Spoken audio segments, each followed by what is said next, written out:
This is Dr. Ralph Wilson with Web Marketing Today. I'm in Chicago at the SES conference here with Krista Neher, who's an expert in social media. And I want to talk to you today about Facebook. A lot of people have done stuff with Facebook. A lot of small businesses are using it, but it's not all good. So I want to talk today about Facebook, the good, the bad, and the ugly, and what we can learn from it. So what do you see out there? So with Facebook, we're getting to a point now where basically everybody has a fan page. So if you think about first of all, the user growth of Facebook, right? It now has over 800 million users. So almost everyone's on Facebook, far more than any other social network. So obviously what that means is every business wants to be on Facebook. And so what we've seen is businesses rushing to Facebook and creating fan pages, but they don't really have a clear strategy or objectives in mind for their fan page. So what we're seeing a lot of is people creating fan pages and small businesses creating fan pages with no real idea of what they want to achieve on them. Okay. No purpose. No purpose. So what are some good examples of fan pages that you've seen? Yeah, there's lots of great examples of fan pages out there. I know in Cincinnati there's a restaurant called Senate that has a great fan page. And what they do is every single day they specialize in gourmet hot dogs, if there's such a thing. And Okay. And what they do is every day they have a hot dog of the day, and it's cleverly named and has interesting ingredients, and they post a picture about it. And, you'd be amazed at how many people comment on a stupid hot dog, but it's because it has a clever name and they're including a picture that people go in and interact with the content, and they're consistent. It's something they do almost every single day. Okay. There's lots of businesses that are doing a great job, but I think that there's two keys to success really for businesses to be effective with Facebook.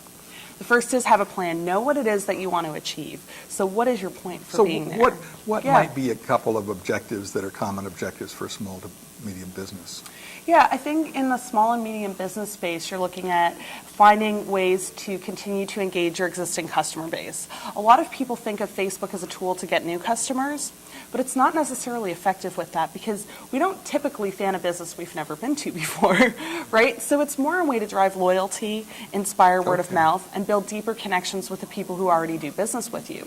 So if you think about Facebook from that context, those are probably the most relevant objectives. And if you switch gears from saying we're going to try and get new customers in to how do we make our current customers go from being satisfied to falling in love with us? Okay. And I think that's what Facebook's great at. All right. Now, most businesses have a website, and now we've got Facebook. Are those two separate worlds, and are they both important? And what's the importance of one versus the other, in your opinion? I think you absolutely need to have a website still in addition to a Facebook page. So a Facebook page serves a slightly different purpose, I think, than a website. On a Facebook page, you have really low levels of control over what information is displayed and how it's displayed. So the default landing page on your Facebook page is your wall, right? That's probably not the information you really want first-time visitors seeing about your business. You want pictures, you want to give them basic information. You may want to talk about other things. So a website is important in providing basic information. It'll rank better in search engines, and it gives other places around the web something to link to, right? So if you have a listing on Yelp, that should go back to your website, not your Facebook page, because your Facebook page doesn't give you the opportunity to really customize and craft the user experience the same way a website does. Now, does Google troll Facebook and index Facebook pages very well compared to websites? That's a good question. Facebook pages rank really well in search engines. So if you do a search for Bootcamp Digital, for example, I think our Facebook page is typically within top 5 results. Usually it's just behind our website. So, where your website ranks versus your Facebook page will depend on a lot of different factors on your website. But you definitely would want both of those showing up in your top results because they're both messages that you have a high level of control over. So it's good that you can control your brand and reputation in those ways. You got a book you just wrote. Show us your book. Yes. So I nearly held it up upside down. This is my book, The Social Media Field Guide. Okay. And I actually wrote the field guide because over the years I've worked with hundreds of businesses. And what I found is that businesses aren't building a strong social media plan.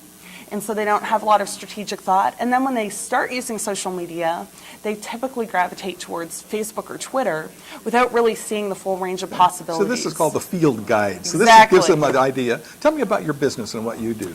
Yeah, so my company is Bootcamp Digital, and we specialize in social media training. We run boot camps out of our office in Cincinnati, and we also run them all over America. So we work with businesses to help them figure out how to leverage social media to really grow and get results. People have to wear camouflage clothing for seminars. No, but I make them do push-ups. No, I This don't. is Ralph Wilson with Web Marketing Today.